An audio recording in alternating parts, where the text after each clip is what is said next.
Olá, sejam bem-vindos ao canal Alvinifree. Hoje com um convidado especial, Gevaer, dono da revista UFO e do site da UFO.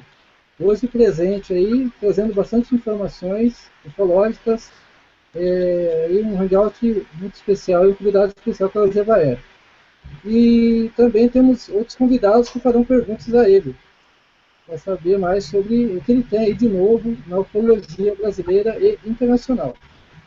Eu gostaria também, antes de iniciarmos esse hangout, eu gostaria de agradecer aí aos apoiadores, alguns apoiadores aí, né, que sempre estão ajudando a divulgação da ufologia e desse canal. E vou citar os nomes aqui, o Gabriel, do portal Oculta e dono da rede social, o criador da rede social Fuli. Também gostaria de agradecer ao Frederico, do grupo ufológico Pleiades, que sempre também está apoiando esse projeto. Gostaria também de agradecer o apoio aí da Débora, da Clínica dos Mistérios, e do Matheus, do Assombrado, que também divulga esse trabalho, e também muitos outros aí que então, realmente é uma lista grande de nomes. Eu quero já agradecer aí pela divulgação do canal. Bem, para quem quiser depois participar com perguntas no chat, vai estar aberto o chat para também ser feita perguntas ao Gevaer. Por enquanto, eu vou inicialmente apresentar aqui os meus convidados que farão perguntas também. Iniciando a apresentação aí dos convidados, gostaria aí de apresentar o João Marcelo, legendador aí do site ETs, etc., legislador de documentários ufológicos aí, muito importante o trabalho dele. Seja bem-vindo, João. Boa noite a todos e queria agradecer o Ademar Gevaer que aceitou o nosso convite para brilhantar o nosso hangout hoje aqui. Ok. Outro convidado especial, o convidado que sempre apoia nosso canal, né, é a Valéria, também legisladora aí, ufológica. Seja bem-vinda, Valéria. Boa noite. Boa noite a todos vocês. Geva, é um prazer tê-lo novamente aqui.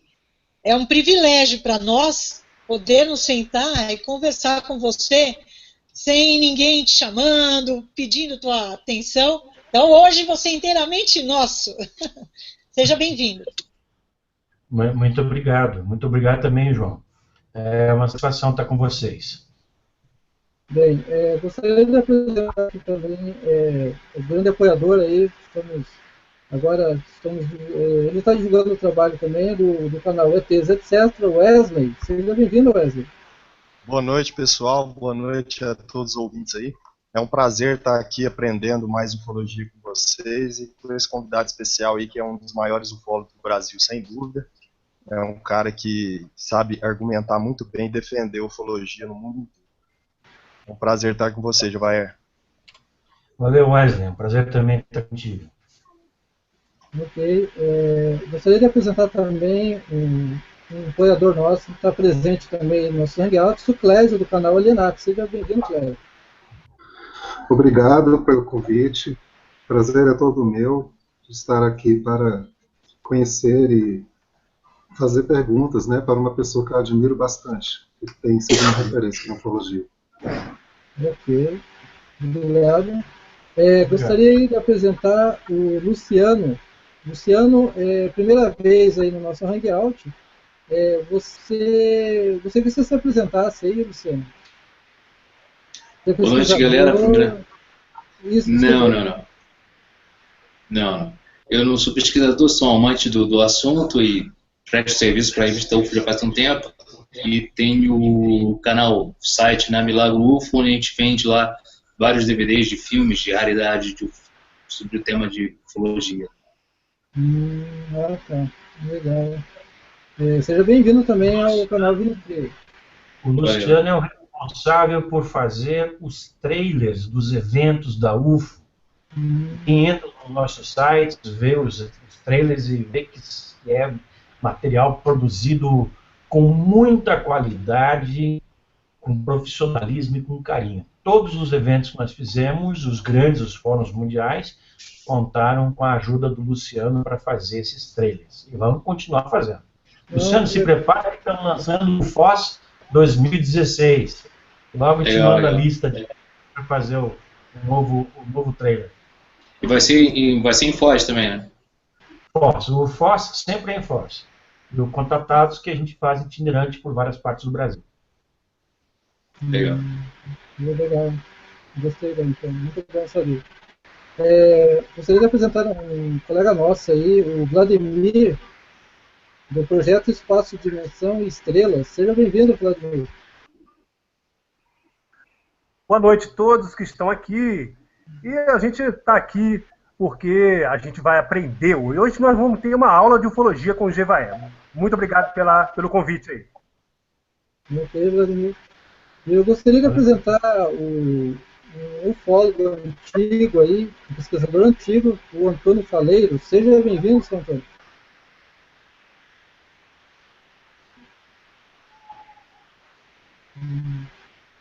Acho que ele está sem microfone. Ok, depois eu chamo o Sr. Antônio de novo. Bem, então hoje, como... Vocês conseguiram tirar o Faleiro da toca e fazer ele participar do Hangout. Ele já participou de 2 Hangouts com a gente. Mas que coisa! Grande Faleiro, da ufologia brasileira. Um pesquisador de altíssima qualidade, um cara que fez muito da nossa ufologia, ensinou a gente muito sobre UFOs no folclore brasileiro, que é um termo espetacular. Espero que ele consiga ajustar o equipamento e participar com a gente aqui. Vou matar a saudade desse camarada que eu não vejo há mais de 10 anos. Nossa, legal. Então, já vai. Depois eu vou participar. Eu vou pedir para os nossos convidados aqui fazer a pergunta para você. Eu gostaria de saber de você, assim, na questão aqui no Brasil e no mundo, qual é o que você tem para nós aí em relação às notícias aí, algumas novidades que você pode apresentar para nós hoje? Olha, tem algumas coisas assim interessantes acontecendo. Houve uma pequena liberação de documentos por parte do governo, mais uma naquela sequência que vem ocorrendo desde 2007, graças à campanha UFOS, Liberdade de Informação Já. Dessa vez o governo entregou uns papéis, mas tomou a precaução de apagar com tinta preta muito do conteúdo desses papéis. Nós estamos fazendo uma análise e eles vão ser discutidos no Fórum Mundial de Ufologia de Foz do Iguaçu em dezembro, mas é uma notícia boa, né? O governo continua entregando documentos de tempos em tempos, né? A gente sabe que não é tudo, embora o governo fale, não, tudo que nós temos nós estamos entregando. Isso evidentemente não é verdade, tá? Haja vista que a aeronáutica já liberou coisa de 7.000 páginas de documentos, alegando que isso é tudo o que a arma produziu dos anos 50 a 2012. São 72 anos, né? 72 anos. Então é evidente que isso não pode ser verdade, porque daí dá uma quantidade perto de 1.000 páginas por década. O governo adotou o procedimento de liberar os seus documentos por década, né? Então aí nós teríamos coberto todas essas 6 décadas e 2 anos. Mas não pode ser possível que sejam apenas 1.000 documentos produzidos pela aeronáutica ao longo desse tempo todo. Isso é, no máximo, uma ponta muito pequena do iceberg. Tem muito mais para ser revelado, e isso vai ser. Mas o país hoje vive uma conturbação, aliás, eu acho que o país nunca saiu dessa conturbação. Agora nós estamos cada vez mais no fundo do poço e vendo que o buraco ainda é mais embaixo. Quem sabe quando acabarem todas essas coisas, se é que vão acabar um dia, essas acusações aí, as autoridades tenham a noção de que há outros assuntos, além de política, para tratar. E há outras coisas, além de corrupção, a fazer. E quem sabe assim, mais documentos venham a público. Isso no cenário nacional. No cenário internacional, nós temos a Hillary Clinton, né, muito aguerrida, garantindo ao seu eleitorado que quando for presidente, se for presidente, ela vai fazer uma grande liberação de documentos ufológicos, o que também é algo para se pensar com os pés atrás. Por quê? Na verdade, o presidente americano, eu vivo falando isso nas minhas entrevistas, não tem essa autonomia toda. O presidente americano é quase como um funcionário público. Só falta ele bater cartão para trabalhar. Entende? Quem manda lá são os militares e acabou.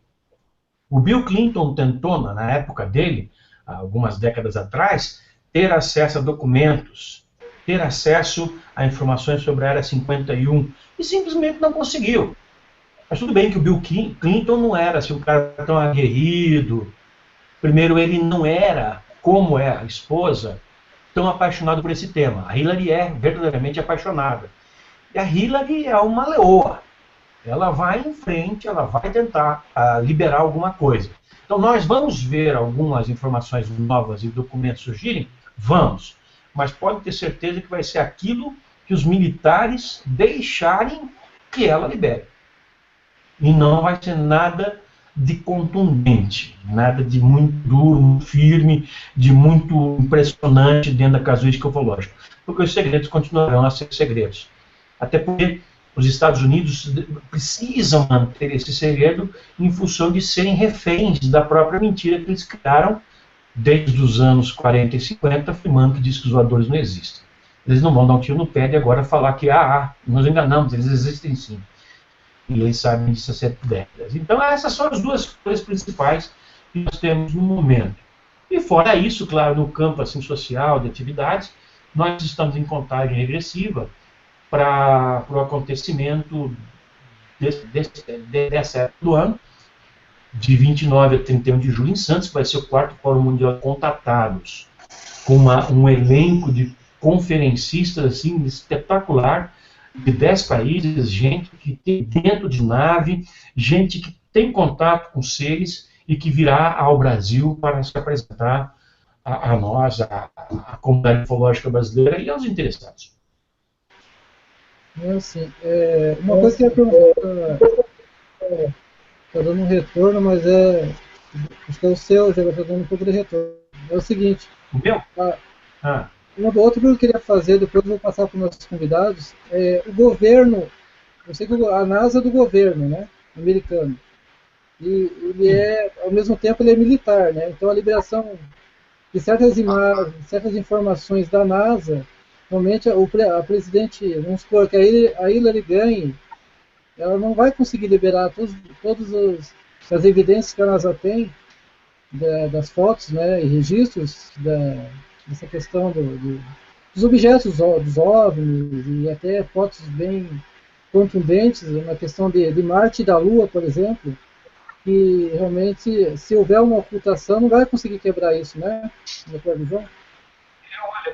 Olha, com relação a essas fotografias de fenômenos em Marte, na Lua, eu tenho acompanhado o trabalho do Marco Antônio Petico, editor da revista UFO, nessa área há 10 anos. Ele não tem acesso a nenhum segredo. Ele descobre tudo o que ele descobre e formula as palestras, escreveu livros, artigos, falando desses fenômenos, entre eles, por exemplo, de luzes, de monumentos na Lua e em Marte, construções grandes, piramidais retangulares, rastros deixados não por astronautas russos e nem americanos. E ele tem acesso a tudo isso nos próprios sites da NASA. Ele defende a tese de que a NASA tem deixado isso acontecer. Não tem feito uma censura do que vai ao ar. São milhões de fotografias que tem em centenas de sites, todos ligados à estrutura da NASA, que é uma coisa bíblica de tão grande. E ele encontra essas informações, essas inúmeras fotos, nesses próprios sites. O trabalho de pesquisa dele é de formiguinha. Ele entra em site por site, ele pega, por exemplo, um projeto de pesquisa de uma das missões da NASA a Marte. E lá tem as fotografias específicas, como, por exemplo, o Pathfinder. Tá? E ele vai e abre foto por foto, e examina foto por foto. E assim ele tem visto esses artefatos inusitados no próprio site da NASA. Inclusive, algumas das fotografias, quando você põe o mouse com o botão do lado direito e que aparece então, o código de internet dela, o endereço da internet dela, em alguns lugares tem até a palavra UFO no endereço. Como se a NASA tivesse querendo, de alguma maneira, indiretamente, assim, e de uma maneira gradual, levar isso ao conhecimento das pessoas. No livro de Marte, do Petit, livro Marte, a Verdade Revelada, se não me engano, que ele lançou faz 2 anos, ele dá os endereços de pelo menos umas 200 fotografias que ele publica lá para que em cima veja, ó, aqui, ó, essa foto está nesse site e tem lá, por exemplo, um artefato retangular. Tem um artefato que lembra, por exemplo, vestígios de construções. Quanto à Lua, nós temos fotografias e publicamos uma edição da revista UFO sobre esses fenômenos, são chamados fenômenos transeuntes lunares, ou anomalias transeuntes lunares, com nada menos de 40 fotografias de torres, pontes, caetéis, muros, coisas assim na Lua e Marte. É impressionante. Nós não sabemos nada, e a Agência Espacial Americana, que sabe, faz a revelação dessa maneira, não faz uma coisa muito aberta. Enquanto há cientistas, evidentemente, que estão tentando a todo custo fazer com que a Agência Espacial Norte-Americana, principalmente, mas a ESA em segundo lugar, e a Agência Espacial Russa em terceiro lugar, revelem de maneira mais coordenada, de maneira mais concreta, as evidências que elas têm da ação de outras civilizações extraterrestres em outros pontos do sistema solar na Terra. Porque é óbvio, né? Se nós temos vestígios da ação de extraterrestres em nosso planeta datados de 15, 20, 30 mil anos, esses seres estiveram aqui no passado, é evidente que eles devem ter dado uma parada em Marte, devem ter dado uma Lua, afinal de contas tudo é na região, né? E devem ter deixado lá artefatos e vestígios como eles deixaram aqui. E aqui só em números, a gente poderia falar sobre isso aí por horas. Legal. O Wesley quer fazer uma pergunta para você.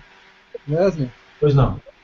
Javaer, eu também já andei pesquisando muitas fotos da NASA na Lua e em Marte e já fiz algumas descobertas assim que podem ser objetos não naturais, né, fabricados artificialmente em Marte especificamente. Agora, um amigo meu, o Alexander Lima, que também é pesquisador de ufologia, ele encontrou em uma foto oficial da NASA, inclusive ele passou de forma exclusiva com ETs, etc., e eu fiz um vídeo sobre isso, que é o que parece ser uma redoma, um domo e uma cratera da Lua.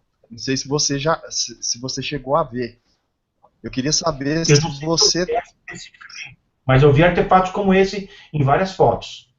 A impressão que dá é que é uma redoma, um domo circular, simetricamente redondo, dentro de uma cratera da Lua. Se eu puder compartilhar aqui a tela, eu mostro para vocês a imagem que eu estou falando.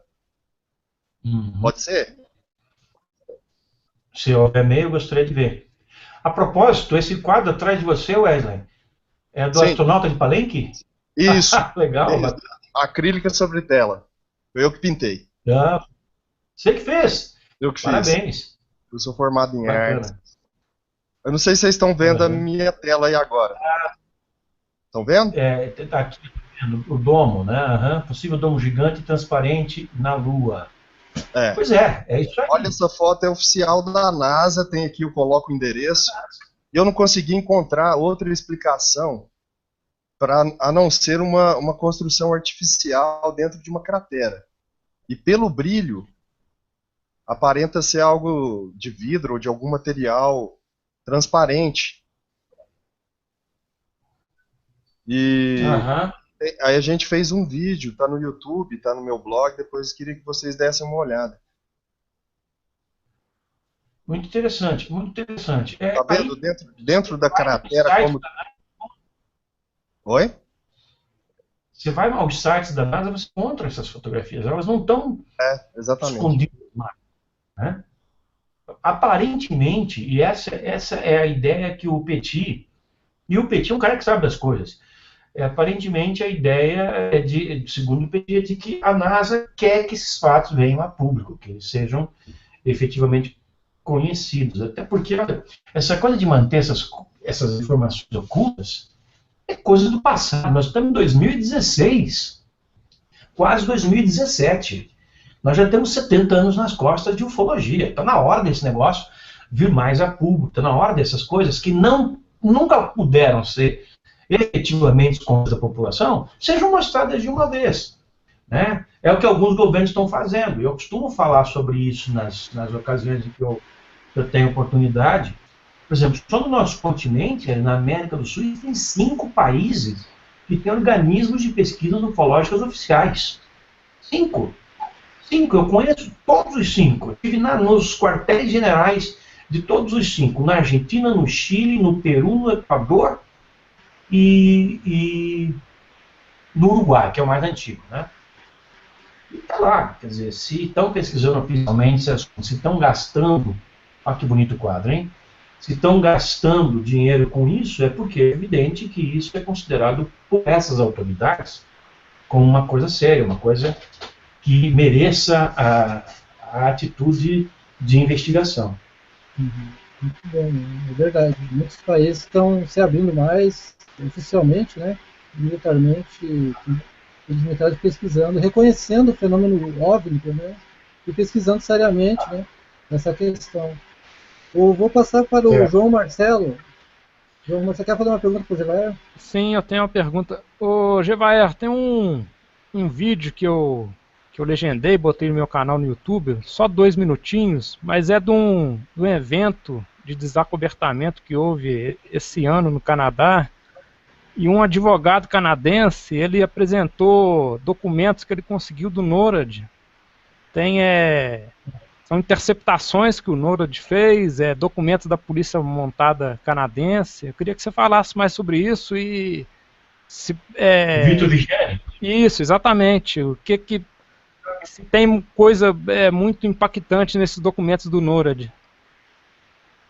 Olha, o Canadá, apesar de ser muito alinhado com os Estados Unidos, assim como a Inglaterra, em praticamente tudo que diz respeito ao meio militar, tem uma postura um pouco autônoma. Assim também como tem a Inglaterra, quando o tema é extraterrestres. Não é à toa que o Paul Heyler já falava sobre esse assunto nos anos 50, quando ele foi ministro da Defesa. O Heyler hoje tem falado, hoje não, de 10 anos para cá, tem falado abertamente sobre essa questão. E existe uma pesquisa ufológica muito séria sendo feita no Canadá. Victor Vigiani é um dos caras que está à frente disso daí, mas existem muitos outros.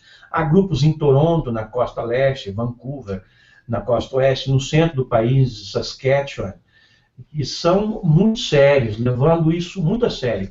E lá existe uma coisa que significa respeitar a lei. Tá? Diferente de outros países como o nosso, por exemplo. Lá, se você faz uma demanda contra um determinado órgão, requisitando documentos oficiais que você sabe existir, o órgão não pode negar que aqueles documentos existem, que não tem conhecimento do assunto, e dependendo do grau de sensibilidade, de confidencialidade do material, essa informação tem que ser liberada. E é assim que vem sendo liberados alguns materiais canadenses. Esse material da NORAD, que é americana, NORAD, bom, também tem uma fatia dela dentro dos estados do Canadá, né?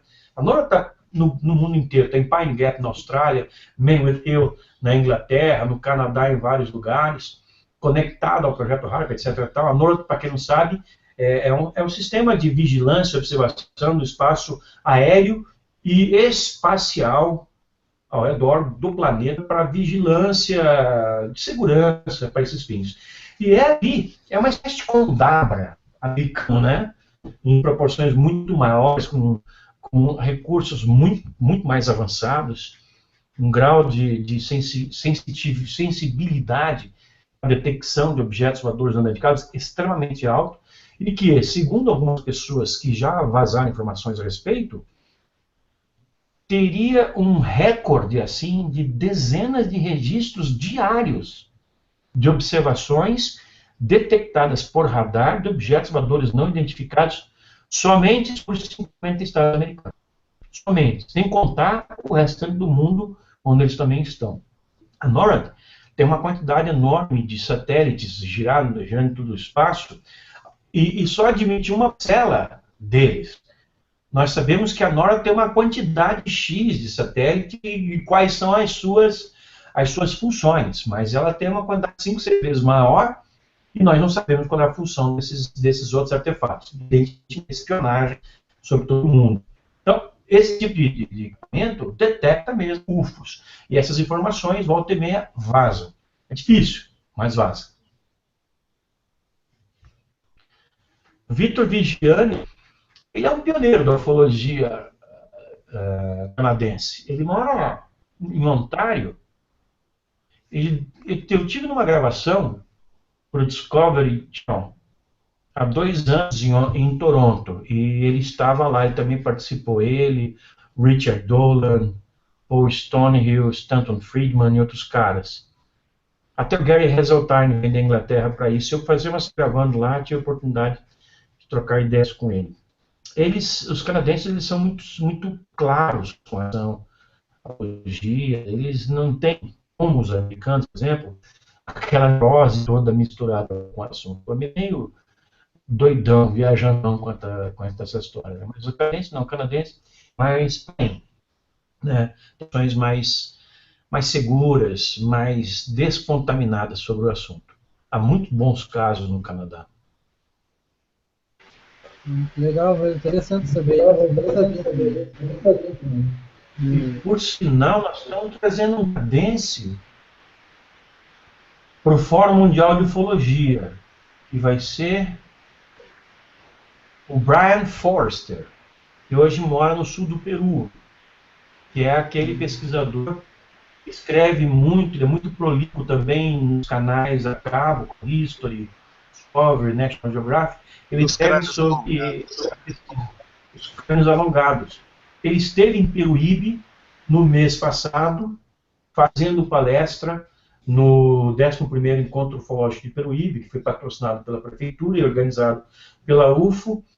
E eu gostei do trabalho dele, que antes mesmo dele ter vindo para cá, eu já fiz um convite para ele fazer uma entrevista para a revista UFO, que está sendo produzida pelo coeditor Tiago Tiquete, e para vir fazer uma palestra para nós no Fórum Mundial de Ufologia, o que ele aceitou de pronto. Aliás, olha, João e todos vocês, nós temos um elenco poderoso para comparecer no Fórum Mundial. Para você ter ideia, nós vamos trazer o JJ Hurtak, vamos trazer o todo-poderoso da Buffon, o Jan Harzan, o Michael Tellinger, do programa Ubuntu da África do Sul, o Robert Fleischer, que é da Exopolítica alemã. Ainda tem o Rubem Morales, da Argentina, que acabou de lançar um livro sobre OVNIs na Antártida, o Ronald Maidana, do Paraguai, o Klaus Honinger, que é uma sumidade em registros ancestrais e extraterrestres na Cordilheira dos Andes, no sul do Peru. Gustavo Fernandes, da Argentina, George Knapp, que você havia me perguntado aquela hora, lembra? Sim. O George Knapp, da KLA-TV de Los Angeles. Esse cara é uma lenda viva. Ele que fez praticamente toda a revelação sobre o rancho Skinwater. Eu acho que tem um vídeo também no seu site, né, o rancho Skinwater. Tem. A revelação de todas as histórias relacionadas ao Bob Lazar, e agora é ele que está dando um baita apoio para o Jeremy Corbell fazer um trabalho espetacular nos Estados Unidos, com entrevistas a pessoas, a whistleblowers, como eles chamam os que fazem vazamento de informações. Então, pode na vem o Gabor Tarkali, da Hungria, a Desiree Hurtak, também dos Estados Unidos, o Klaus Svan, da Suécia, e a Luísa Cid, do México. 11 países. Não tem ideia o que vai dar trabalho esse evento. Se eu sobreviver a ele, eu vou ver se eu faço alguma outra coisa no ano que vem. Nossa, muito bom mesmo. Vou passar para outra pergunta. Clésio, está aí, Clésio? Sim. Quer perguntar se o Gevaer alguma coisa que você queria saber? Sim, boa noite, Gevaer. Oi, boa noite. Eu ouvi você comentando anteriormente sobre o acobertamento da NASA, que não é tão assim, não é tanto como falam, mas assim, às vezes a gente se depara, né, com imagens assim de transmissões da Terra, que no momento em que aparece o UFO, a transmissão é interrompida. Né? Quase assim, isso a gente acha bem estranho, né? E eu não sei se isso é uma espécie de acobertamento que a NASA faz. O que você tem a dizer sobre isso? A NASA também sofre uma interferência muito forte dos militares americanos. E há uma ala dos militares que não quer que esses assuntos sejam nunca revelados. Embora haja uma outra ala mais progressista que quer que esses assuntos sejam gradualmente revelados. Quanto a essa flexibilidade da NASA que eu me referi agora há pouco, ela é mais com relação à descoberta dos planetas e satélites do sistema solar. Mas quando se refere a UFOs em nossa atmosfera, em especial observados por astronautas de missões que vão e voltam, ou astronautas da Estação Espacial Internacional, ou filmagens feitas pela Estação Espacial Internacional, nesse caso a NASA é muito mais severa. Muito mais severa. Porque esses objetos eles entram e saem o tempo inteiro. Eu tenho alguns DVDs que a gente já comercializa há 10 anos.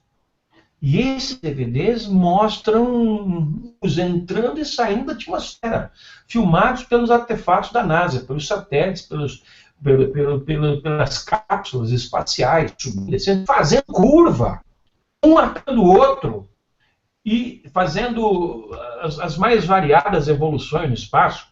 Então, com relação a isso aí, a NASA não gosta muito mesmo de fazer revelação. Isso pode ter certeza. Até porque... Mas continua. Até porque a formação dos astronautas hoje em dia acho que deve estar incluso no treinamento deles, que quando vocês vão para o espaço, eles já avisam eles, vocês poderão ver objetos estranhos, anômalos no espaço. Por isso, vocês já vão com consciência para não divulgarem na mídia, porque serão penalizados. Né? Acho que isso aí eu estou usando a lógica, tá, Gê? Na formação dos astronautas de hoje. Isso é fato. Eu não me lembro agora o nome do cara que nos anos 60 e 70 preparou os astronautas para a possibilidade deles verem no espaço objetos voadores não identificados, voadores mesmo, às vezes naves estruturadas. Não me lembro agora o nome do camarada, mas há um treinamento dos astronautas para tudo de esquisito que eles podem encontrar no espaço, principalmente com relação a discos voadores. E há, evidentemente, a determinação de que não se deve falar sobre isso. Tanto é que muitos deles, esses astronautas, eles retornam, eles fazem assim ligeiras insinuações que você precisa ler nas entrelinhas, né, a respeito da observação de fenômenos anômalos, como eles chamam, no espaço. São muito poucos aqueles que fazem revelações bombásticas. Já não é o caso dos russos. Os russos tiveram até situações de conhecimento público geral de avistamentos com UFOs no espaço, como o Viktor Savinik e o Vladimir Kovalyonok da Salyut, lá pelos anos 80, esteve frente a frente com uma nave extraterrestre. Esse é o caso Salyut, tá por toda a internet, nós já publicamos algumas vezes, é um caso espetacular. As pessoas podem entrar no site da UFO, ufo.com.br, coloca lá Salyut com Y, S-A-L-Y-U-T, Salyut, e vão encontrar o caso Salyut, do Viktor Savinik, que faleceu recentemente, e o Vladimir Kovalyonok, que ainda está vivo. Eu tenho penado para trazer esses caras para algum evento meu, ou qualquer outro cosmonauta que tenha um conteúdo ufológico para contar. Mas é difícil, esses caras vivem lá na cidade espacial, lá próximo de Moscou, é difícil de contactar com eles. Até eu pedi uma ponte através de um amigo que eu tenho lá, o Alexei Zaitsev, que é uma espécie de Carl Sagan russo. Ele é um astrônomo, ele coordena uma espécie de projeto 7 versão russa. Só que ele não acredita em discos voadores. É um pouco frustrante fazer o quê? Né? Mas ele tem contato com alguns desses astronautas e ele fala, realmente é difícil trazê-los para uma apresentação. E é um sonho que eu ainda vou realizar. No ano passado, quase eu consegui trazer o Edgar Mitchell, que faleceu em seguida. Imagina você, o Edgar, ele chegou a pedir um cachê de $20 mil. Calcula, são 70 paus. E na ocasião eu consegui esse patrocínio para trazê-lo. Aí ele me mandou um e-mail mais tarde dizendo que o médico que consultava na NASA aconselhou ele a fazer viagens muito longas. Eu já desconfiava que ele não viria. Ele coloca um preço muito alto, que é para não vir mesmo. Sabe? O preço habitual dele era de $5 mil há uns 10 anos atrás. Ele subiu para 20, que é para ninguém poder pagar, para ele não ter que vir. Ele não ter que sair de casa. Tanto é que ele faleceu pouco depois, né? Na Flórida, faleceu insuficiência, não sei se foi renal, alguma coisa aí. Mas, enfim, esses astronautas, eles têm muito a falar. Tem esses caras que ficam 200 dias no espaço, a bordo da Estação Espacial Internacional. Imagina você passar 200 dias dentro da sua casa, sem sair. E ainda que você pode sair, né? Mas lá o cara não tem para onde sair. 200 dias no espaço. O que você vai fazer? Você vai olhar para fora. Você vai olhar para fora. Você vai esse caso do Victor Savinic e o Vladimir Kovalyonok, dizem que foi filmada a aproximação, o contato deles com o objeto, e que essa filmagem estaria na Cidade das Estrelas. Você tem alguma informação sobre isso? Essa filmagem que teria sido feita? Não tenho, mas eu tenho certeza que deve ter sido filmado. Porque todos os procedimentos que são feitos dentro e fora das naves espaciais, tudo é filmado. A Estação Espacial Internacional tem uma série de sensores que captam a aproximação de qualquer coisa, num raio de 30, 40 quilômetros. Para com isso. Tudo é filmado. Olha o Arthur aí, ó. Olha o Arthur entrando aí, ó. Isso é filmado por todos os lados. Então, é evidente, mesmo que isso tenha acontecido lá nos anos 80, não me lembro nem se não foi nos 70, isso com certeza deve ter sido registrado. Agora, o fato, para quem não conhece esse caso, quem está ouvindo aí que não conhece esse caso, é que os extraterrestres saíram da nave deles e ficou diante de frente com a Salyut. Saíram e chamaram os cosmonautas russos para também sair. E os cosmonautas consultaram o comando da missão em terra, na Cidade das Estrelas, ou Baikonur, sei lá, naquela ocasião. E foi dito para eles, não, de jeito nenhum, não façam contato. Mais ou menos o que aconteceu com o Irangê Holanda, quando ele teve aquele avistamento do tripulante que saiu de dentro da nave, lá no Rio Guajará-Mirim, em dezembro de 1977. Ele foi eufórico falar com o brigadeiro Protásio Oliveira para relatar o andamento do caso, da Operação Prato, relatar que ele havia tido aquela experiência de contato olho no olho com o ET, e foi dito para ele, opa, para tudo, para a Operação Prato, encerra tudo, volta para a cidade, devolve todos os materiais, os documentos e orienta teus homens a não falar nada sobre isso. Ou seja, o Brasil também disse não ao contato extraterrestre, assim como os russos, naquela ocasião da Salyut, disseram não ao contato extraterrestre. Não sai da nave, sob hipótese alguma, para ter esse contato. De que as autoridades têm tanto medo? Esse contato é milenar, gente. Esse contato acontece aqui, abertamente, na Terra, há milhares de anos. Eu acabei de lançar um livro do David Hatcher Childress, Humanas, tá? Que conta a história de discos voadores pilotados por gente da Índia, do Tibete, da Mongólia, da China, há 6.000 anos. Os ETs vieram, se miscigenaram com a população, e alguns hindus, evidentemente, a realeza, tinha naves. Então, Shiva, com Raja, com sei lá quem mais, Ramayana, queriam se encontrar, bater um papo em cima de uma montanha, eles iam com os seus discos voadores, os seus vimanas. Pô, tá nos livros hindus isso aí. E se esses livros hindus são tão inacessíveis e também são escritos de maneira épica, nós temos a Bíblia, que fala a mesma coisa 2.000 anos atrás, no Velho Testamento. Ah, a passagem de carruagem, celeste, visões divinas, de tronos, espaços, tudo aquilo que é falado com aquela alegoria toda, né? Mahabharata. Mahabharata, Ramayana. Bhagavad Gita. Bhagavad Gita, é isso aí. Todas essas histórias. Histórias e mais histórias e mais histórias que têm um fundo de verdade, porque são narradas por pessoas que, na ocasião, detinham lugares na sociedade de respeito e tinham a obrigação de narrar os fatos, de registrar os fatos. Nós não podemos duvidar. O trabalho que o David fez no livro Vimanas é do pico. É um trabalho seríssimo. Ele devassou o Ramayana, ele devassou o Bhagavad Gita, entende? Ele devassou esses livros todos, Mahabharata, para tirar dali todo o conteúdo que se referia à observação de naves, à visão dessas naves. Inclusive, ele descreve como essas naves funcionavam, como elas eram construídas. Incrível, cara.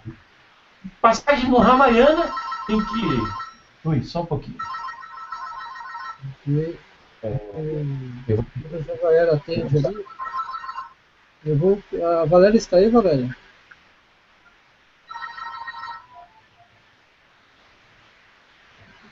Valéria? Alô? Desculpa, estou com o telefone aqui. Eu ia fazer uma Valéria, mas agora eu vou... Acho que a Valéria está ausente, vou passar para o Clécio fazer... Voltei. Valéria? Oi. Valéria. Depois eu passo para o Clésio e para o William fazer umas perguntas para o Gevaer. Você quer fazer uma pergunta para o Gevaer, Valéria? Eu quero. Geva, como é que você em contato? Como Tudo bem? Posso fazer? Você Pode. em contato com tantos ufólogos de outros países, como é que você vê a nossa ufologia? Nós não estamos tão mal. Nós não estamos tão mal. Aliás, nós estamos até bem. Dentro do continente, nós hoje perdemos em organização para a Argentina, viu? A Argentina tem uma organização mais bem estruturada na ufologia que eles praticam lá. Mas em termos de ocorrências ufológicas, nós temos muito no Brasil. Mas o ufólogo,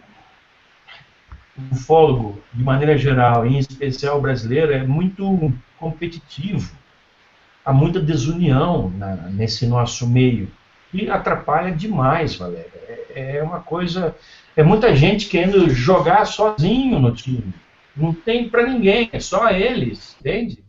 E assim a coisa não anda. Infelizmente, isso aí. Nós temos uma riquíssima estrutura casuística no país, com todo tipo de ocorrência registrada desde lá dos anos 40 para cá, pesquisados pelos nossos pioneiros, nós temos tudo isso aí. Mas ainda, infelizmente, a ufologia não se entende. Olha, é engraçado, mas segue meu raciocínio aqui. Ó. Médicos, eles não se ofendem, eles formam uma associação. Advogados, eles não guerreiam e formam uma associação, uma OAB. Professores formam seus sindicatos, suas associações. Frentistas de posto de gasolina têm associações. E os ufólogos? Os ufólogos não falam a mesma língua.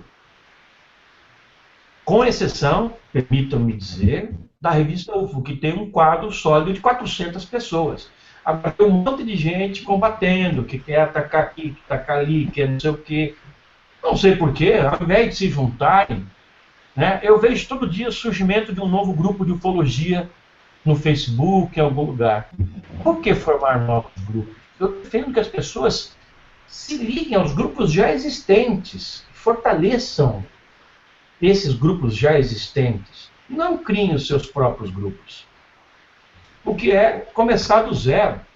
Entende? Há muito que ser feito em termos de contribuição entre os ufólogos. E isso é importante porque nós estamos, como eu falei agora há pouco, em 2016, nós já temos muita coisa da ufologia descoberta e nós ainda carecemos de um código de conduta, de pesquisa, que nos dê mais solidez e também credibilidade pública.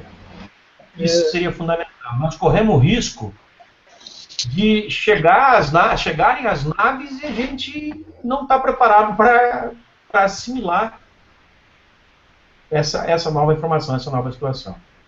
Agora, se você fala de pesquisa, o Brasil tem muitos casos. E hoje, infelizmente, poucos pesquisadores. A pesquisa que se faz hoje é toda na internet. São raros. Casos importantíssimos, né? Caso importantíssimo. Quem está saindo a campo para pesquisar algum caso de abdução? Quando foi a última vez, Valéria, que a gente ouviu um caso de abdução nova? Bem, aqui eu estou vendo um cara que sai a campo, é o Arthur. Está numa fotinha lá com o cachorro. O Arthur é um cara que vai a campo, ele anda lá pela Chapada Diamantina, Serra da Beleza. O Faleiro também é outro, que hoje deve estar com seus quase 80. Eu conheço o Faleiro há 30 anos. E ele também vai a campo, vai a lugares e tal. Isso é importante. Olha só o fenômeno dos agroglifos, que começou a surgir em 2008. Quantos ufólogos brasileiros foram pesquisar os agroglifos aqui em Santa Catarina? Só recentemente um outro ufólogo está comparecendo lá. E ainda assim, pela minha insistência, eu bato duro, cara, vocês têm que ir lá, tem que pesquisar, tem que ver o que está acontecendo, porque são verdadeiras mensagens extraterrestres. Esse é um tema sobre o qual a gente pode falar bastante. Tá? E por que eu considero esse um fato assim, muito relevante na ufologia brasileira? Em março desse ano, eu organizei aqui em Curitiba o primeiro grande debate sobre os agroglifos no Brasil, dentro do segundo encontro de ufologia avançada do Paraná. Nós tivemos aí umas 300 pessoas, e eu trouxe todas aquelas pessoas que eu sei que hoje estão investigando esse tema, né? Ufólogos de várias partes do Brasil que estão investigando, mas ainda são poucos. E alguns deles estão investigando sem conhecer os agroglifos, sem irem lá. Estão fazendo pesquisas teóricas. Nós precisamos que as pessoas partam mais para as pesquisas, para que os ufólogos partam mais para o campo. A ufologia não se pratica atrás de um computador. A ufologia se pratica no local onde os UFOs aparecem, para as pessoas que os veem. São essas pessoas que nós temos que entrevistar e são esses locais que nós temos que conhecer. Ô, Zé, essa questão dos agroglifos a gente pode aprofundar em outro hangout futuramente, né? Só falando sobre isso, porque é um assunto muito importante e acho que o que contém o agroglifo, tanto em qualquer parte do mundo, transmite alguma informação e outros talvez nem tanto, né? Mas a origem dela ainda assim está sendo estudado, lógico, né? Tem a questão extraterrestre que está envolvida, quase certeza que está. E a gente sabe que alguns agroglifos são tão elaborados que são projetos de energias livres, às vezes, alguma coisa que é passada para nós, mas nós não entendemos ou interpretá-los, né? Ainda carece de muito estudo, né? Aí pessoas especializadas no tema, né? Eu te digo algumas coisas sobre os agroglifos, assim. Primeiro, todos os agroglifos brasileiros são verdadeiros. Não apareceu nenhum falso. Nenhum. Eles estão crescendo em complexidade, em tamanho, assim, de maneira espantosa de um ano para o outro. Eles não são feitos por seres humanos, mas são produzidos inteligentemente. Olha, se eles são verdadeiros, não são feitos por gente, e são uma espécie de mensagem de outra forma de inteligência, nós não podemos perder um minuto sequer de tempo sem conhecer esse assunto. Nós temos que ir atrás disso, onde quer que surja. Durante 7 anos, esse fenômeno só aconteceu em Santa Catarina, e no ano passado aconteceu em Santa Catarina e no Paraná, indicando que pode ser que esse ano aconteça, talvez, espero, no Rio Grande do Sul e em São Paulo também, vamos dizer que para ficar nessa região, tá? E assim, cada vez mais eles vão surgir nos dando a oportunidade de conhecer, ou tentar conhecer o significado dessas mensagens. Jevaer, queria fazer uma pergunta a respeito dos agroglifos. Porque quando você fala assim, os agroglifos são verdadeiros, né, são autênticos, aqueles que não têm uma explicação convencional, como é que a gente explica assim, para as pessoas que estão assistindo, que são meio leigas nesse assunto, né, o que faz um agroglifo ter características inexplicáveis, não convencionais, que não possam ser feitos por humanos? Porque a gente sabe que tem os agroglifos que são feitos pelos circle makers, né? Acho que lá na Inglaterra eles fabricam agroglifos e até com uma certa rapidez também. Eu queria que você explicasse, eu já cansei de explicar isso no ETs, etc., mas tem muita gente que não entende isso ainda. As pessoas... Oi? As pessoas querem um selo de garantia de agroglifo. Esse é o problema. Não tem como provar. Quem sabe o Jevaer possa trazer esse selo para nós, uma pesquisa bem séria, né? E tem vários métodos de pesquisa, né, Jevaer? Tem vários métodos de pesquisa. Olha, não é difícil você determinar quando um agroglifo é verdadeiro e quando é falso. É o equivalente a você conhecer arte, aproveitar que você formar em arte, por exemplo, você vê um quadro de um pintor, sei lá, Mona Lisa, tá? De longe, este quadro legítimo e o falso são idênticos, de longe. Mas quando você está perto, e especialmente se você é um especialista, você vê a diferença gritante entre esses dois quadros. É mais ou menos assim. Embora você não precise ser tão especialista para ver quando um agroglifo é falso, quando é verdadeiro. Na Inglaterra e em outros países europeus, os sickle makers se especializaram em fazer agroglifos, mas nem de longe eles produzem agroglifos semelhantes àqueles que são originais. Tá, por exemplo, a forma das dobras. Como é que os sickle makers fazem? Eles fazem com paus amarrados a cordas, colocados em volta do pescoço, e eles vão amassando. Isso produz a quebra e a morte da planta. As plantas é como um canudo de refrigerante. Quando você dobra, você parte o canudo, você dobra, você não consegue mais ter ele no formato normal.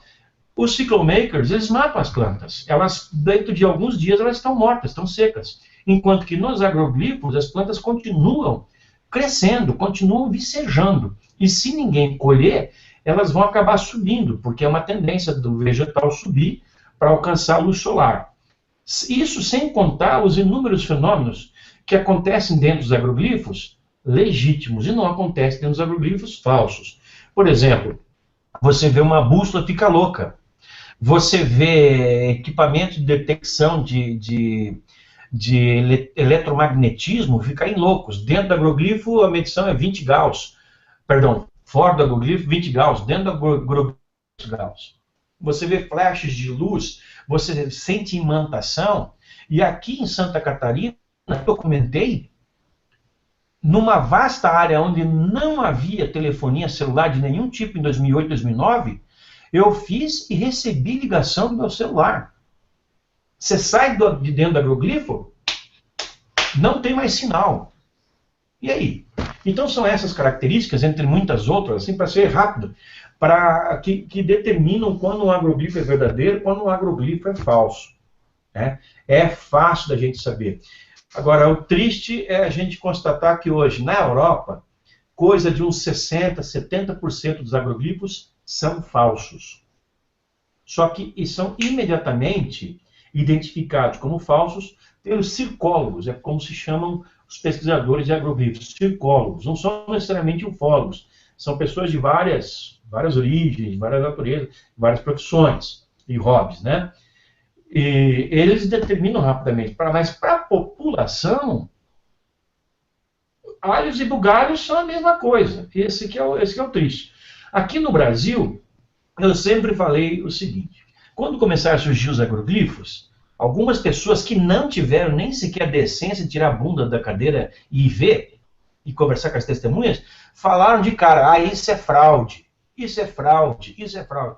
Nós todos ouvimos essas pessoas falarem que são fraude e hoje estão quietinhas, caladinhas. Não abre mais o bico para falar bobagem. Por quê? Os pesquisadores de verdade desse fenômeno provaram que não são fraude. E para que a gente tenha um raciocínio claro sobre isso, basta a gente pensar no seguinte: para haver uma fraude, você tem que ter um fraudador. Começa por aí. Tem que ter um cara disposto a fraudar. E para esse cara fraudar, ele tem que ter uma motivação, um incentivo. Aí ele se vira e arranja os meios de fazer uma coisa até mais ou menos razoável.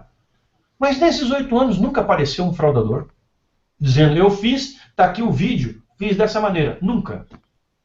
E a motivação não faltou. Há 2 anos atrás, quando surgiu os agroglifos de Santa Catarina, a revista UFO ofereceu R$10.000 para quem fizesse igual. Ninguém apareceu. Aí um amigo da UFO, que é co-editor da UFO, Francisco Pires de Campos, empresário de São Paulo, falou: Gilberto, põe mais 10 mil em cima disso daí. Então nós oferecemos R$20.000. Saiu na imprensa do Brasil inteiro. Revista de ufologia oferece R$20.000 para quem provar que os agroglifos são falsos. Ninguém apareceu. 20 paus é dinheiro, gente. E ninguém apareceu. Então, quer dizer, houve uma motivação e aí não houve um fraudador. E aí? Então nós estamos diante dessa circunstância. Eu posso afirmar e ponho a minha carreira de ufólogo de 40 anos, eu jogo no lixo se eu estiver errado, e esses agroglifos brasileiros, um deles sequer for falso. Todos aqueles que nós anunciamos na revista, que publicamos e pesquisamos, são legítimos. Hoje nós temos um aliado nessa investigação, entre outros, que é o perito criminal e professor universitário e veterinário aqui em Curitiba, Tony Najar Kurovski, que já está se aposentando no Instituto de Criminalística do Paraná, depois de quase 30 anos de serviços prestados. Ele é especialista em reconstituição de cenas de crime.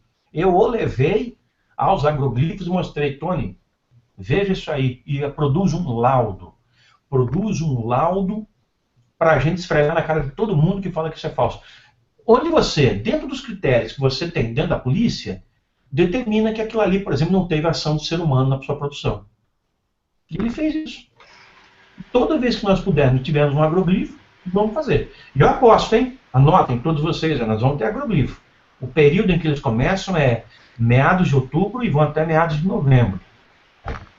Eu estou sempre preparado aqui, mas você sabe que eu aceitei um convite para fazer uma palestra em Arequipa, no Peru, de 1 a 4 de novembro. Depois que eu aceitei que eles mandaram passagem, é que eu me lembrei: putz, mas é bem na época dos agroglifos.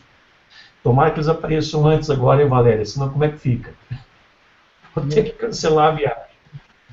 Mas é isso aí, gente. Tomara que muito apareça. bom, né? Oi? Valéria? Falou alguma Falar coisa? disso. Tomara que eles não nos decepcionem. Não Façam pode. os agroglifos lá para a gente ver. Vão aparecer. Vão estar em Santa Catarina, pode anotar. Qual a sua ideia sobre os agroglifos? Assim? Qual a intenção dessa inteligência que está por trás disso? Você tem uma opinião formada sobre isso? Eu tenho algumas ideias, Wesley. Eu acho que eles estão querendo nos chamar a atenção. Entre outras coisas, nos chamar a atenção. Nota o seguinte: quando esse fenômeno começou na Inglaterra, lá no final dos anos 70 e começo dos anos 80, as figuras eram as mesmas que começaram a surgir no Brasil em 2008. É como se nós, ufólogos brasileiros, estivéssemos recebendo uma segunda chance de conhecer esse fenômeno, que os ufólogos ingleses perderam. A primeira chance. Porque lá o fenômeno começou a surgir e os pesquisadores só tiveram sua atenção desperta para o assunto meses, anos depois, perdendo o fio da meada. Os agroglifos, para mim, são assim: eles mandam uma figura, mandaram a letra A, manda outra figura mais bonitinha, é a letra B, manda outra, é a C, D, E, F. Logo eles começam a mandar conjuntos de figuras com vários elementos. É o Ba.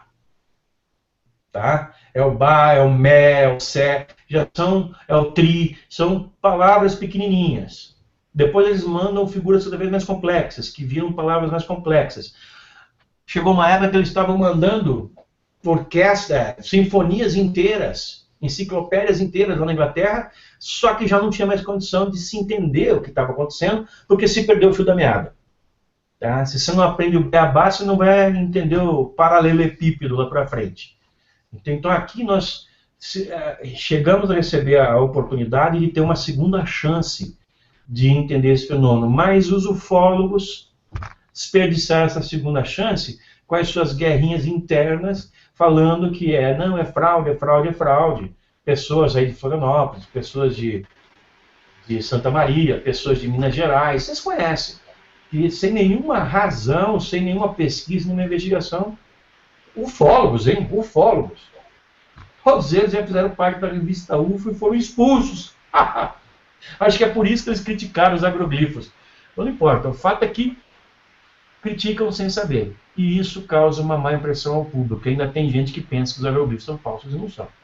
Agora, por exemplo, professores que criticaram isso.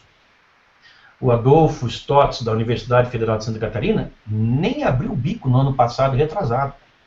Porque ele já percebeu que o fenômeno vem se repetindo e está sendo comprovado. E antes ele metia o pau, descia o cacete falando que aquilo ali era coisa feita por seres humanos, cara velho lá no interior, não sei o quê. Marcelo Gleiser calou a boca no ano passado, não falou nada. E alguns outros professores, como o Caio Bederman, aqui de Pato Branco, da Universidade Federal Rural, da Universidade Federal Técnica do Paraná, não falou nada. Então, essas pessoas que têm mais bom senso, que atacaram o fenômeno achando que fosse explicável, hoje viram que o fenômeno está se repetindo, é recorrente, cada vez com características mais concretas, e esses ficaram quietos.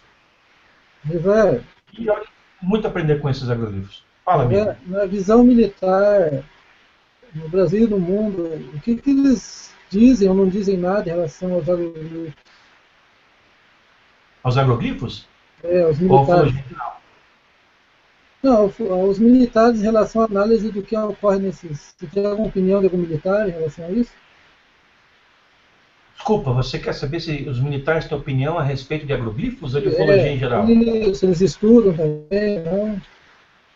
Não, eles não estudam agroglifos, pelo menos que eu sei, exceto num nível muito particular, cada um fazendo por sua própria conta.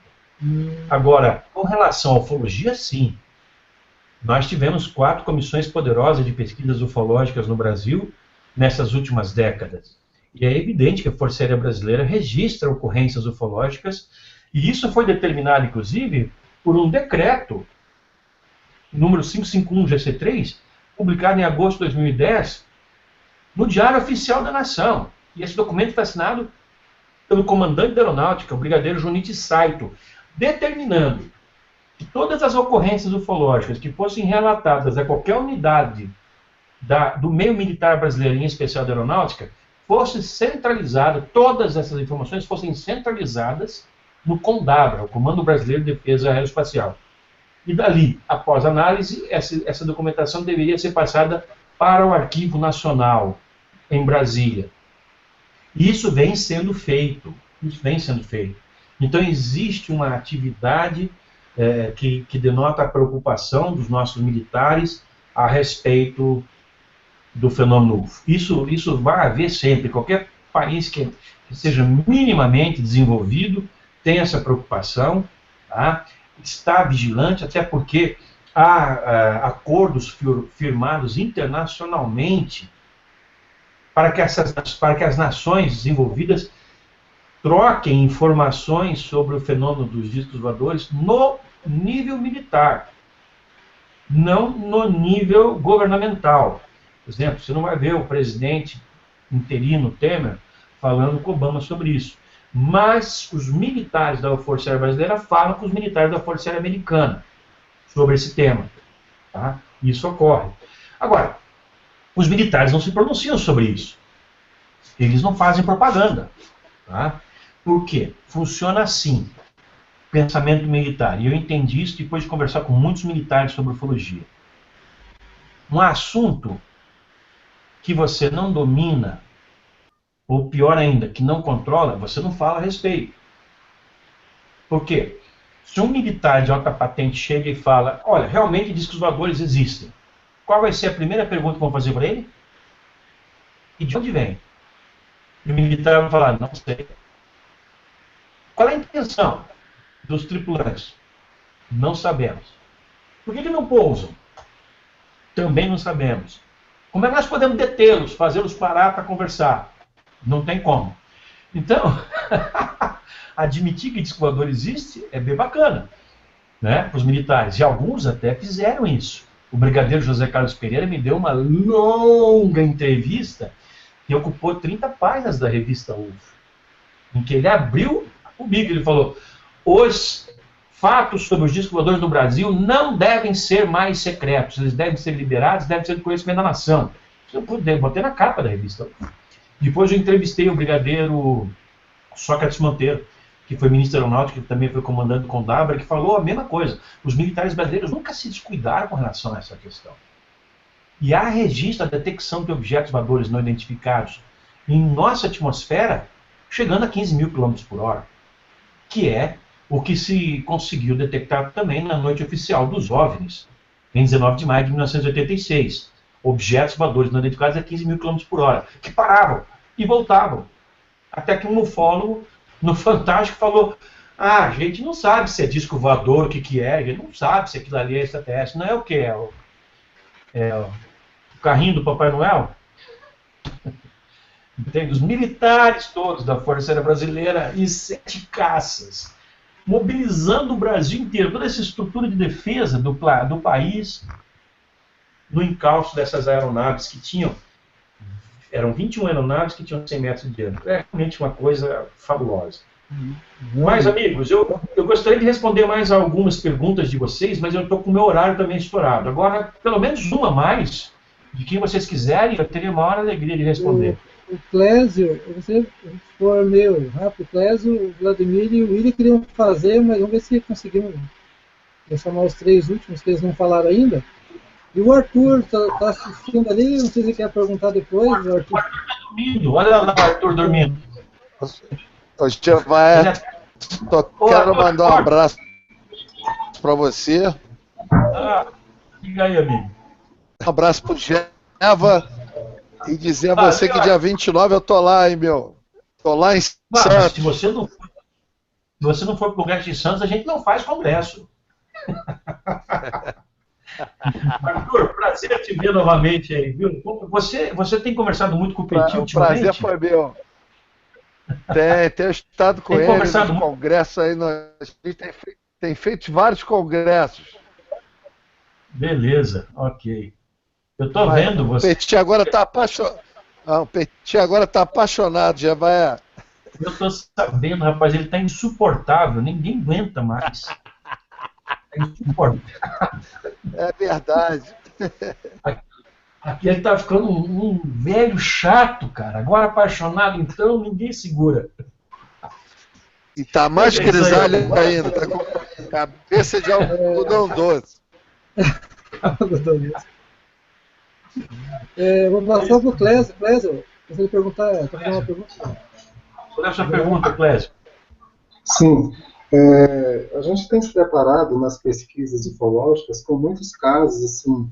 Eu sempre comento no meu canal que eu dou muito valor ao que as testemunhas dizem, porque o relato delas é importantíssimo, né, para a ufologia. São relatos de coisas que a gente muitas vezes não pode contestar, porque foi uma experiência dela mesmo. Só que ela não sabe, às vezes, expor como aconteceu, porque não tem as mesmas terminologias que a gente. Só que tem pessoas que sofrem de uma coisa. Os fatos de acordo com aquilo que elas conhecem. É muito comum. Somente a gente simples do interior, né? Sim. Só que também há aqueles casos das pessoas que têm uma coisa chamada síndrome do contatado, né? Que é suposto que o Billy Mayer tenha sofrido disso, o Paul Villa, George Adamski, né? O que você acha que isso tem gerado para a credibilidade da ufologia, não só no Brasil, mas no mundo todo? Olha, cara, a síndrome do contatado, para quem não sabe, quem está ouvindo a gente, é o seguinte. Aquela senhorinha, dona de casa, o seu marido, o senhorzinho, eles têm um contato com um OVNI. Eles vão a bordo da nave e relatam o fato. E se tornam celebridades. Hoje em dia isso não acontece tanto, mas houve uma época em que essas pessoas passavam a frequentar programas de televisão regularmente. Viajavam de avião, ficavam deslumbrados. Passado uma certa época, o caso deles já era de conhecimento do mundo, não atraía mais a atenção de ninguém. E o que acontecia? Essas pessoas passavam a criar histórias em cima do caso original para voltarem à mídia, para voltarem aos holofotes. Isso é o caso da síndrome do coatado, ou do abduzido, que pode acontecer conscientemente, a pessoa cria mesmo uma história adicional à sua para enganar os outros e assim obter mais atenção, ou é inconsciente, a pessoa cria sem querer. Só um pouquinho, tem um italiano me chamando aqui. Just a second. Um convidado para vir para o Fórum Mundial. Então, agora, há pessoas que criam isso inconscientemente, e há uma variação de ambas as coisas. Isso é muito comum. E isso causa, sim, um desgaste da ufologia, né? Causa um desgaste da pesquisa ufológica. Nós vimos vários casos desses ocorrerem, tá? Alguns com mais notoriedade do que outros. Mas a testemunha ufológica legítima, aquela que a gente encontra aí, ó, por exemplo, nos campos de Goiás, de Minas, nas áreas ribeirinhas da Amazônia ou do Pará, esses não inventam nada, eles contam tudo com uma simplicidade muito grande, descrevendo aquilo que eles viram com uma pureza que chega a ser comovente. Eu já entrevistei gente aí na terra do João, aí, ó, em Minas Gerais, no sul de Minas, gente que, ao me contar, estou falando de senhores de 70 anos de idade, ao me contar experiências que tiveram, chegam a chorar. O cara falou: ô, seu Jevael, aquele trem era muito bonito, aquele negócio chegou lá na porteira da fazenda, seu Jevael. Eu fiquei maravilhado com aquilo, e o cara chora como se fosse uma criança, porque aquilo realmente tocou a vida dela. A mesma coisa acontece com os ribeirinhos que eu entrevisto nas minhas viagens para a Amazônia. Ali você tem que entrar no meio deles. O meu método de pesquisa, costumo falar brincando, é super científico, desenvolvi na NASA depois de 6 anos de especialização. Sabe qual é o meu método?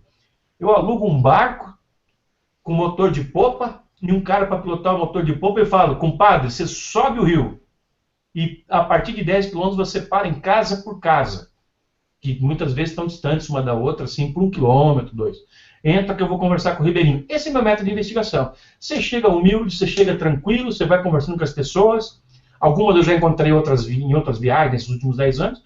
E vai perguntando para eles das novidades. E aos poucos eles vão se soltando.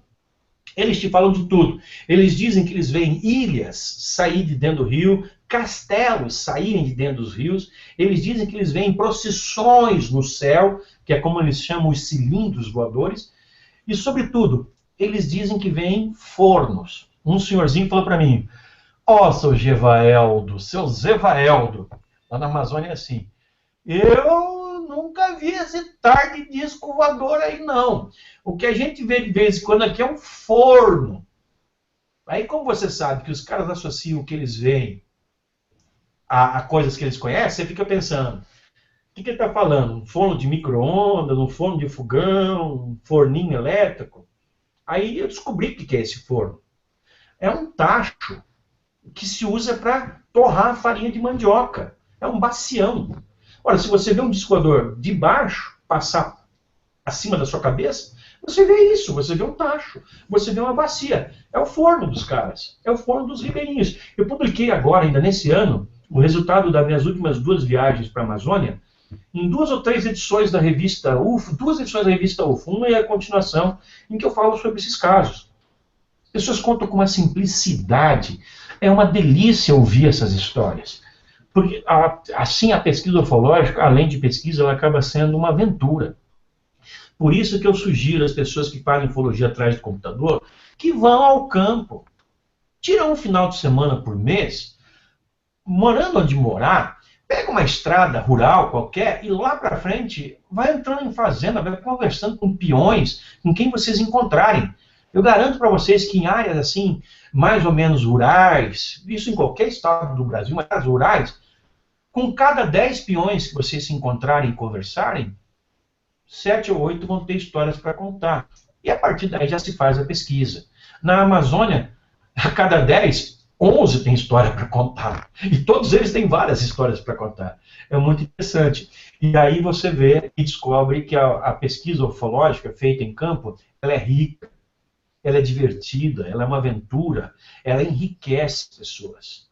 Tá? Se tem uma coisa que eu realmente curto é isso. Infelizmente, eu sou obrigado a ficar a maior parte do tempo trabalhando. Eu moro e trabalho no mesmo apartamento aqui em Curitiba, porque eu tenho que fazer uma revista por mês, um livro cada 2 meses, um evento a cada 3 meses, sem contar com todo o resto que eu produzo.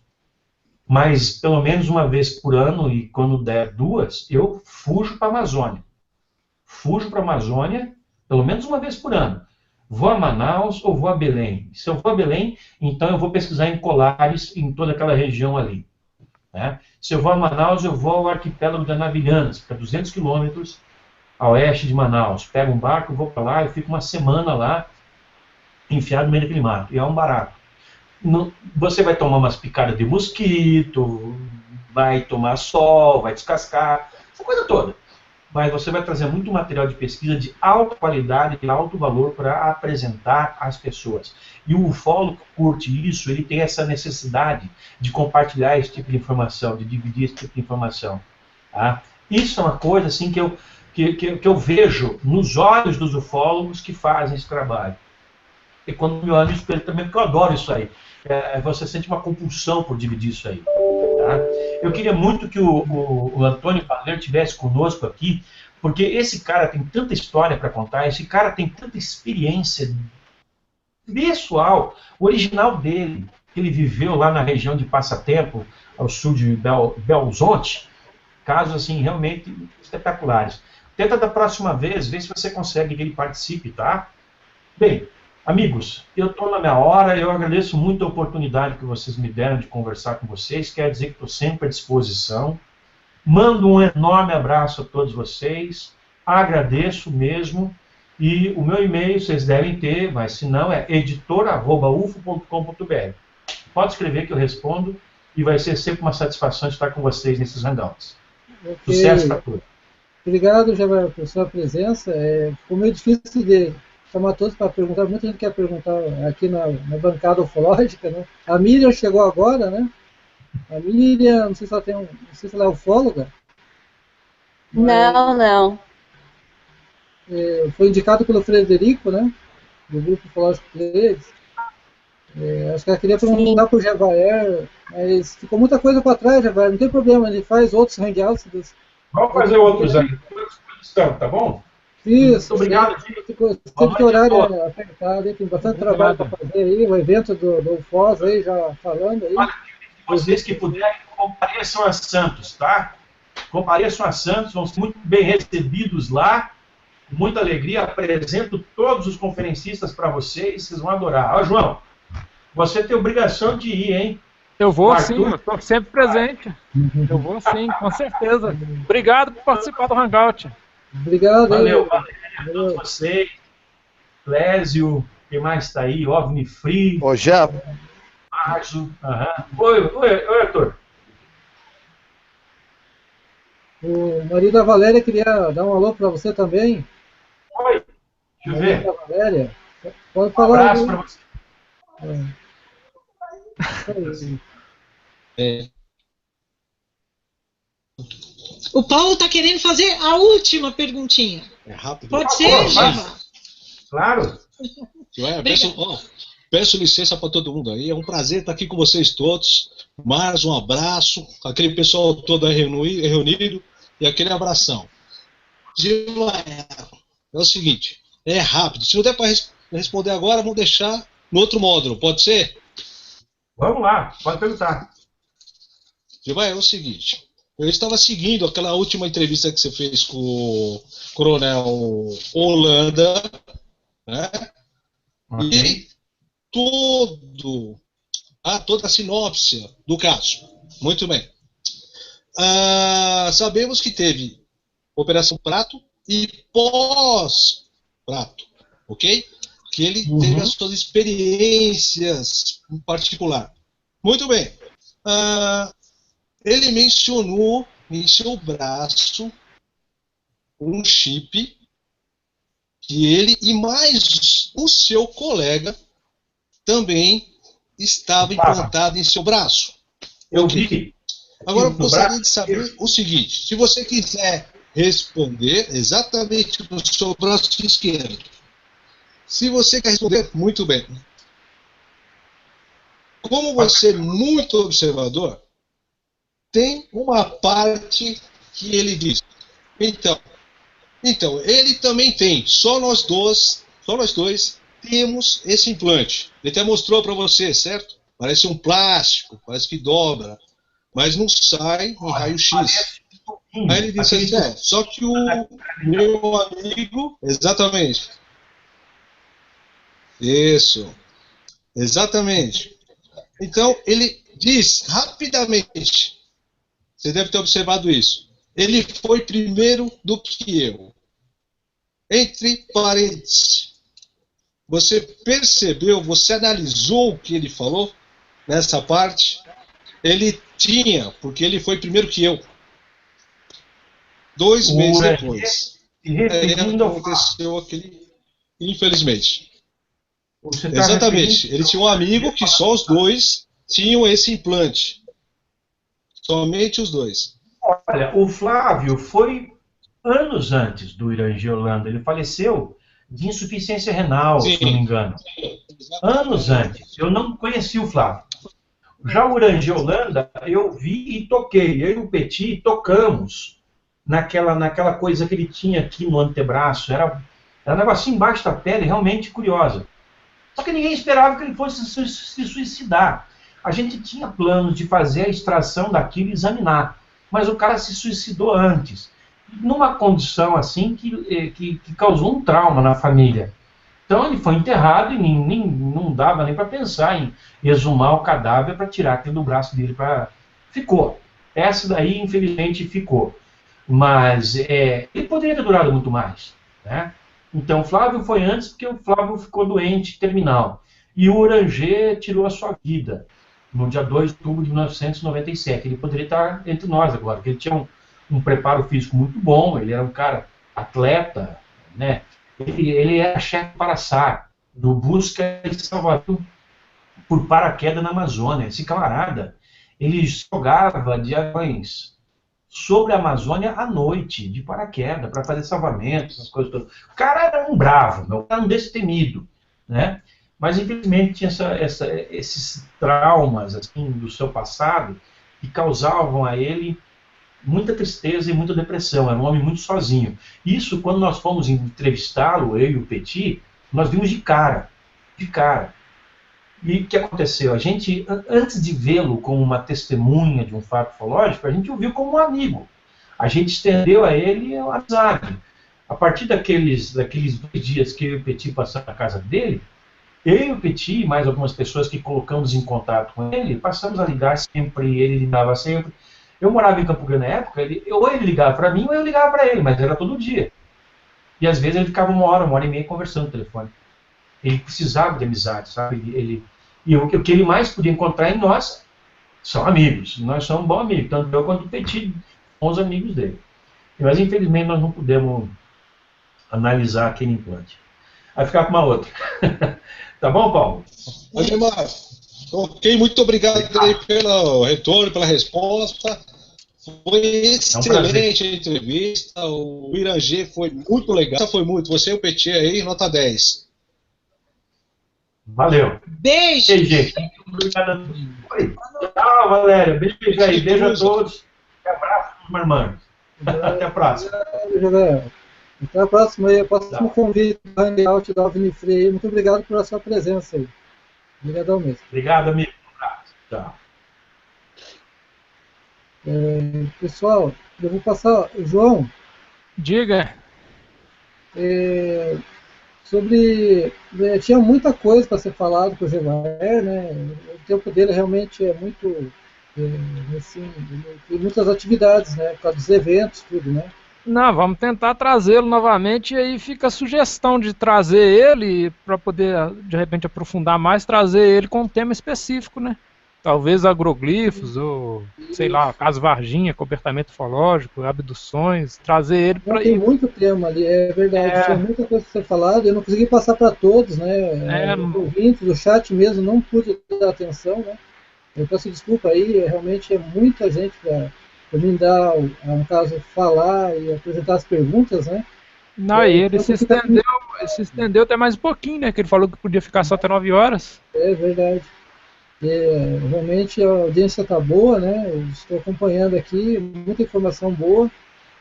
O Vladimir ficou depois da pergunta, o Wesley tinha uma coisa para apresentar sobre o caso Varginha, junto com o Jevaé. Vocês querem apresentar agora alguma novidade, Wesley? Não, a gente vai investigar melhor isso aí, vou dar uma segurada.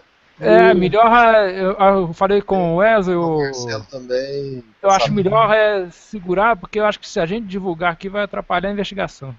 A gente vai dar munição pro inimigo, entendeu?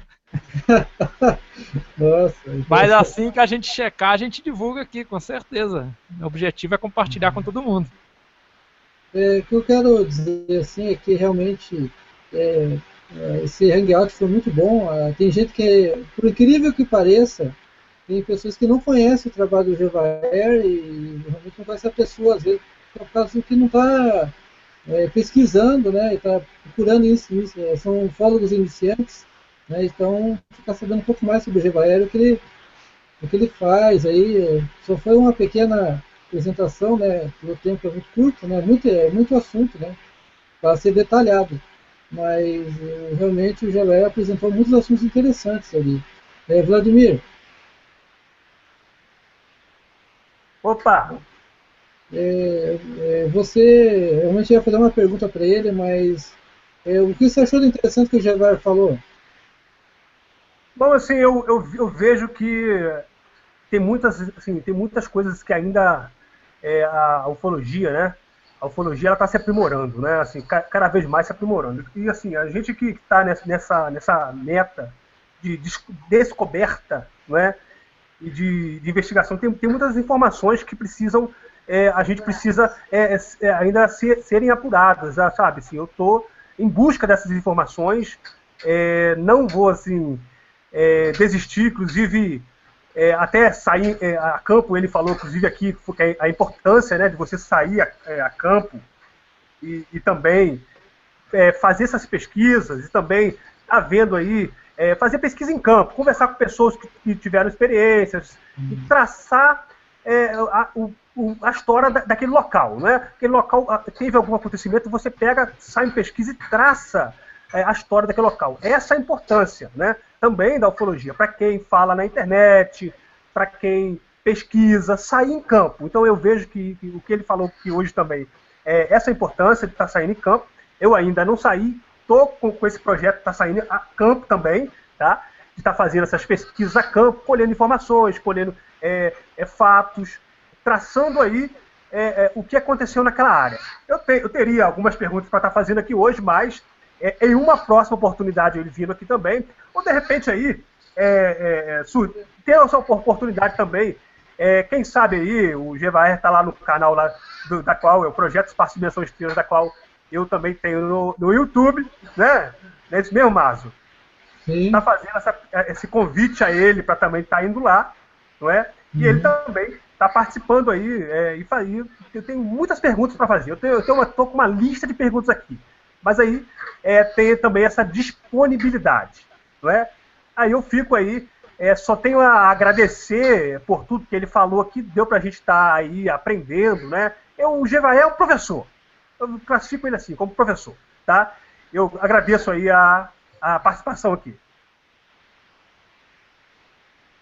Ok, obrigado, Vladimir.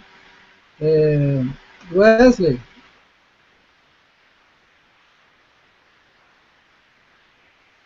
Olá, Wesley. Pois não, Márcio. O que o Jevaer falou, assim, daqueles assuntos você achou interessante? O que chamou mais atenção, assim? Eu achei interessante a visão dele sobre os agroglifos, né? De ser uma espécie de alfabeto, né, de comunicação com a gente. Eu não tinha parado para pensar dessa forma. Mas, assim, algum ensinamento eu acho que deve estar sendo passado ali, e a gente ainda não conseguiu entender, né, dentro das nossas limitações. Sim. Obrigado, Wesley. Clésio? Sim. Então, o que foi dito pelo Gevaer, o que você achou de interessante, sim? Foi bem esclarecedor, né? Ele domina bem o assunto, ele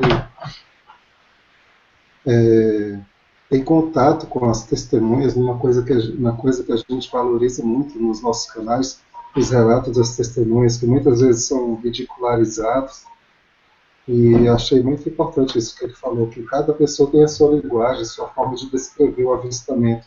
Ninguém é obrigado a ter a mesma terminologia que nós, até porque eles são pessoas muito isoladas, muitas vezes, né? A maioria das vezes. São pessoas que não têm acesso à TV, não têm acesso a nada, não têm intenção nenhuma de deixar aquele modo de vida que eles têm lá, né? Chega a não ter mesmo até ambição, porque se acostuma com aquele modo de vida, então não faria sentido nenhum eles quererem usar isso para se promoverem de alguma forma. Eles contam só o que viram, da forma que sabem escrever. E eu penso assim também, eu concordo com ele nesse sentido, realmente. A gente tem que dar mais credibilidade às testemunhas, que são elas que têm sustentado a ufologia nos casos mais autênticos. Ok, obrigado, Wesley. A Miriam. Oi.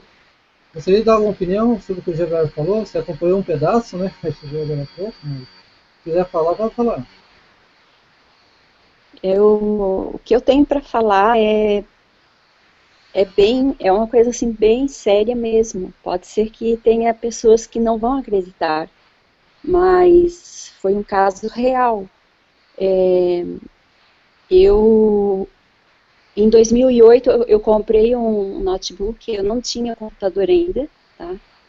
E eu comecei a ver notícias sobre qualquer notícia que tinha no Jornal Terra, e não tinha nenhuma ligação com extraterrestre, com disco voador, eu não tinha entrado ainda nesse assunto.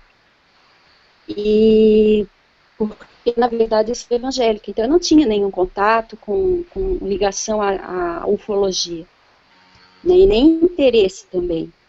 E como eu tenho o dom de visão, eu tive uma visão meio disco prateado, tá? Eu fiquei muito assim, curiosa em saber por que eu tive aquela visão, né, e questionei com Jesus, porque, né, então eu questionei, e comigo mesma, eu disse, o que seria isto que eu vi?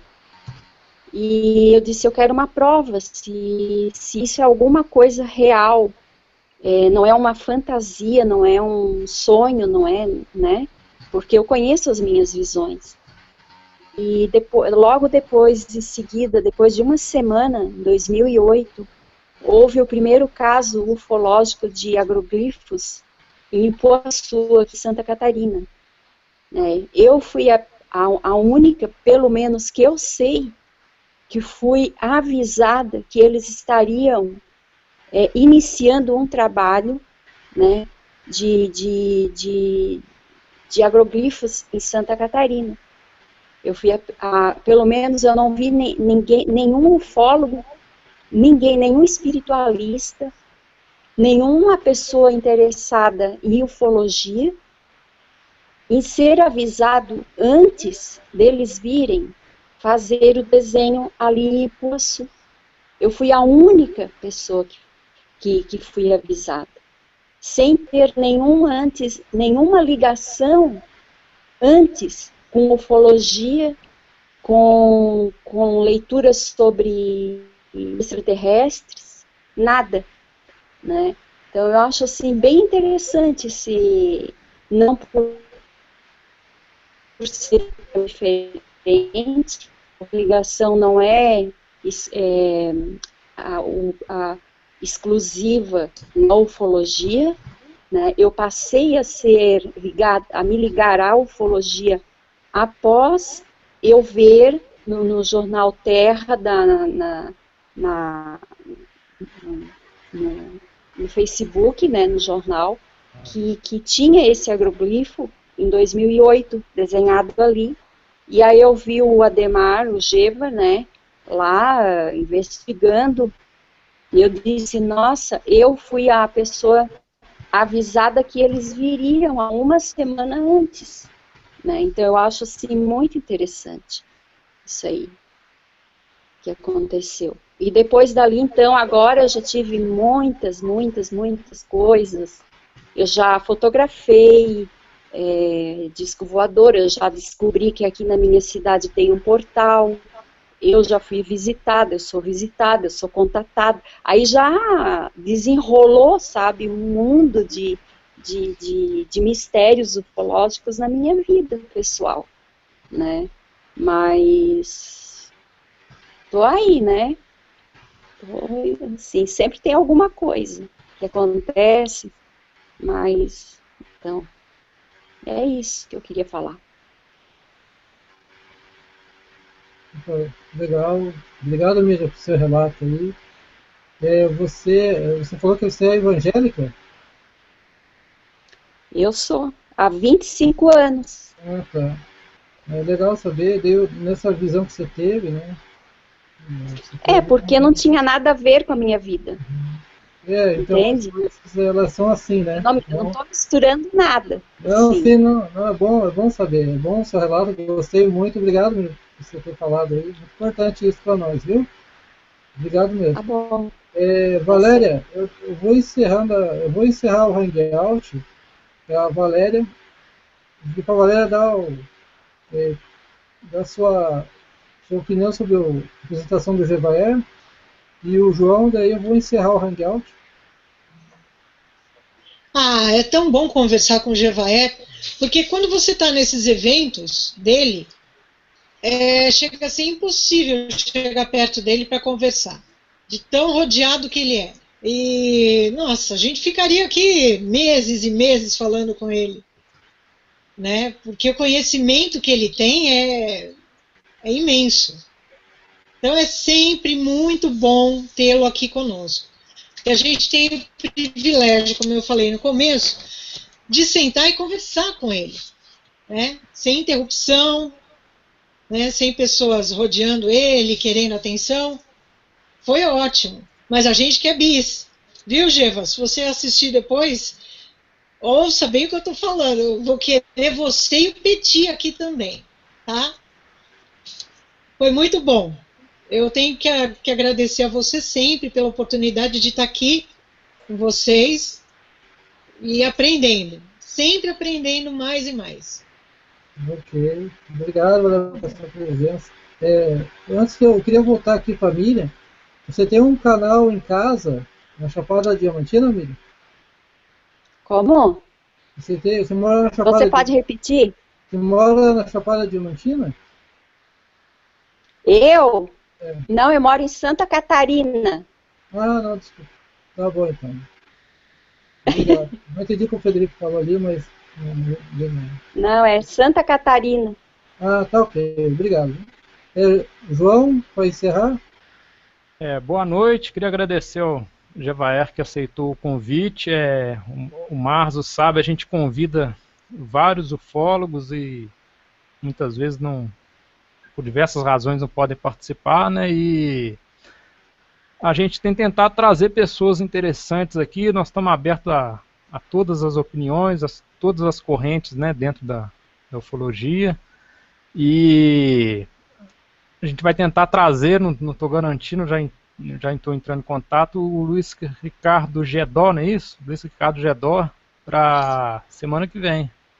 Ver se a gente consegue. Um abraço a todos aí da bancada e obrigado mais uma vez aí pela presença de todos, pelo pessoal que acompanhou pelo YouTube, aí a Valéria, o Wesley, o Marzo, o Clésio, acho que eu esqueci o nome dos outros aí. Muito obrigado. E assim, as pessoas dedicam seu tempo não é, em troca, quer dizer, em troca de levar informação, né? E às vezes é complicado isso hoje em dia, você divulgar a ufologia de forma gratuita dá trabalho, mas eu acho que vale a pena quando a gente leva informação de qualidade para quem está ouvindo. Um abraço, boa noite para todo mundo. Você quer falar? Passar para o Clésio, finalizar. Clésio, pode ir para seu canal.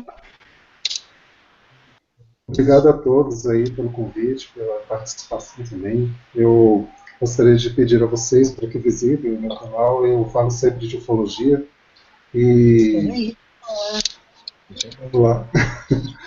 E estão todos convidados para se inscrever e compartilhar a página. Com certeza gostarão muito de ver as novidades que estão por lá nessa semana. Vamos falar sobre os arcturianos ainda. Tem Alicast, tem documentários e sisulação. Obrigado. Bastante. O Marzo. Obrigado. Seu Marzo. Paulo. Oi, seu Marzo. Aqui é o Paulo Ribeiro, seu Marzo. Boa noite aí, boa noite para todos lá aí. Você é Valério?